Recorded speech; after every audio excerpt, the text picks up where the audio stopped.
24 তারিখ রাত 1টার টিএসসির বর্তমান পরিস্থিতিটা আপনাদের সামনে একটু তুলে ধরার চেষ্টা করতেছি। এখানে দেখতে পাচ্ছি যে অনেক জিনিসপত্র এবং অনেকজন কাজ করতেছে। এখানে আমরা পানি দেখতে পাচ্ছি যে একটা রুমের মধ্যে অনেক বোতল পানি। তো বিভিন্ন জায়গা থেকে যে ত্রাণ হিসাবে পানিগুলো পাঠানো হচ্ছে, সে পানিগুলো নিয়ে এসেই মূলত এই রুমে রাখা হচ্ছে। এখানে এটা হচ্ছে অডিটোরিয়াম। তো অডিটোরিয়ামে হচ্ছে ভলান্টিয়াররা যখন কাজ করতে করতে ক্লান্ত হয়ে যায়, তখন তারা এখানে এসে কিছুটা বিশ্রাম নেয়। এরপরে আমরা এখানে অনেকগুলো বস্তা টাইপ জিনিসপত্র দেখা যাচ্ছে। বিভিন্ন জায়গা থেকে যখন বস্তার মধ্যে আসে, সেই জিনিসগুলো এখানে রাখা হচ্ছে।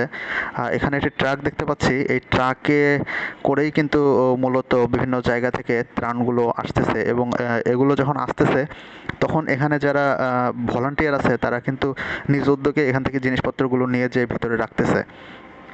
এবং আমরা দেখতে পাচ্ছি যে ট্রাকে পানি, বিস্কিট সহ বিভিন্ন ধরনের খাবার, জিনিসপত্র এখানে নিয়ে আসা হয়েছে। এবং এই রুমটাই কিন্তু, এখানে যে রুমটা দেখা যাচ্ছে, এই রুমেই কিন্তু অ্যাকচুয়ালি ওই জিনিসগুলো রাখা হচ্ছে। রুমের মধ্যে বিস্কিট, পানি অ্যাকচুয়ালি না, বিস্কিট, ছোটো বাচ্চাদের খাবার, ওষুধ সহ যে প্রয়োজনীয় জিনিসপত্রগুলো, সেগুলোই মূলত এই রুমে রাখা হচ্ছে। পরবর্তীতে যখন কোনো ট্রাক এখান থেকে কোনো ট্রাক টিএসসি থেকে কোনো জেলা, ফেনী বা কুমিল্লা বা অন্য কোনো জেলার উদ্দেশ্যে রওনা দেবে, এই রুম থেকেই মূলত ট্রাক জিনিসপত্র বা মালামালগুলো অ্যাকচুয়ালি ট্রাকে নিয়ে লোড করে তারপর সেখানে উদ্দেশ্যে রওনা দেবে। সো এইটা একটু আপনাদেরকে দেখানোর চেষ্টা করতেছি। ধন্যবাদ সবাইকে।